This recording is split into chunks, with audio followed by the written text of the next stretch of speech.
You could be forgiven for thinking that this expanse of water was a Scottish loch. It is, however, the River Tay at one of its widest points, and we're out for a cruise on Marigot. On our trip to Perth, we travel through some of the most beautiful countryside you can imagine.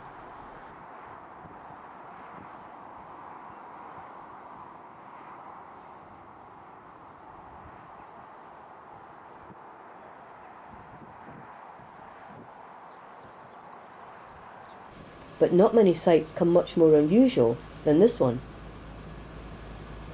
The Newborough Bear was carved into the Fife hillside just south of Lindores Abbey in 1980.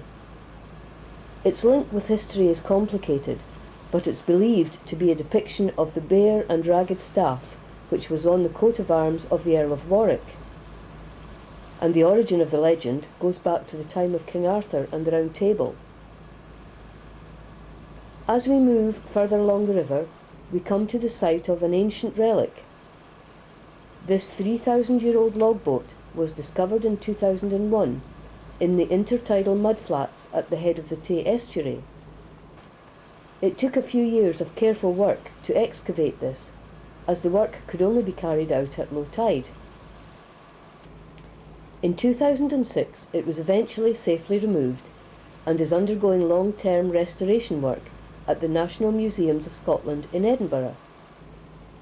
It will eventually be returned to be displayed in Perth's Museum and Art Gallery. Now, here we have something which is not obvious from the river, but tucked away behind these trees is Elcho Castle. Elcho Castle is not one of Scotland's best known or most visited castles, but it's one of the most interesting, and dates back to about 1570. It's only a few miles from one of Scotland's main motorways, and is situated on the south bank of the Tay.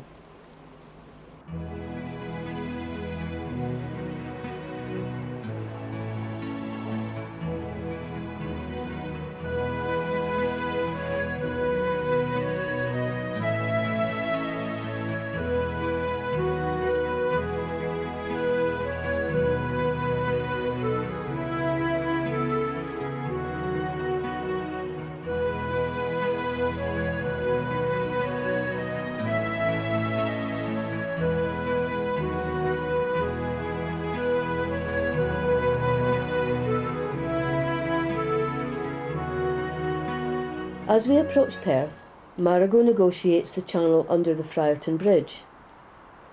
This bridge was constructed in 1978. It links North Tayside and Fife, and by bypassing the city of Perth, keeps traffic heading for Edinburgh, Glasgow and the south flowing more freely.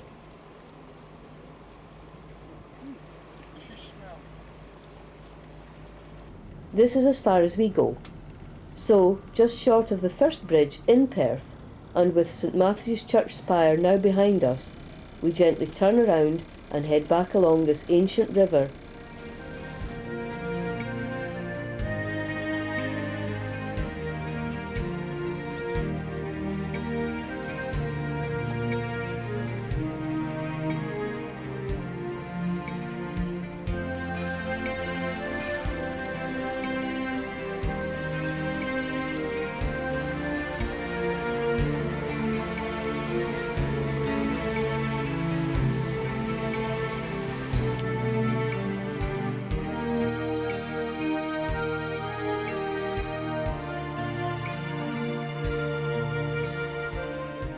In the background we have Canool Hill. This towers over the river and the village of Walnut Grove, and is an amazing backdrop to the Tay Valley. At 222 metres above sea level, Canool Hill stands out as a dramatic landmark, much loved by the people of Perth and the many visitors drawn to Perthshire's superb natural heritage. The tower you can see was built in the 18th century, an imitation of a castle on the Rhine in Germany, and the views from the top are truly breathtaking.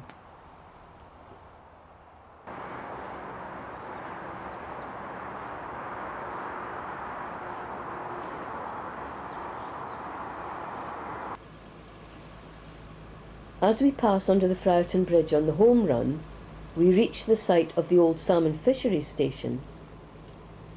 Nets were spread across the Tay at this point to catch the salmon as they travelled to their spawning grounds further up the river. This practice was stopped a number of years ago now.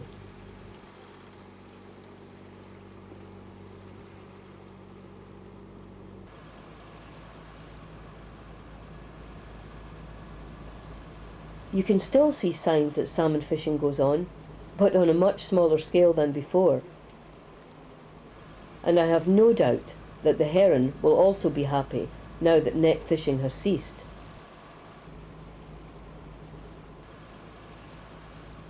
Moving on yet again, we arrive at the reed beds at Port Allen.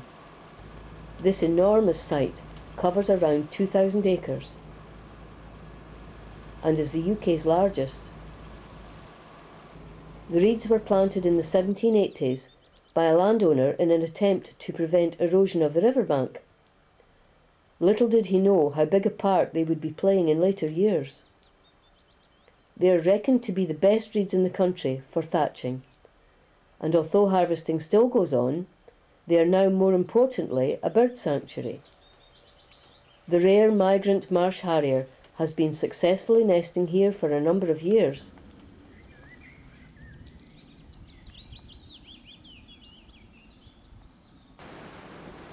Unfortunately, the weather has well and truly broken now, but as we make our way back under the rail bridge to the quay at Woodhaven, we can reflect on this amazing river and all it has to offer us.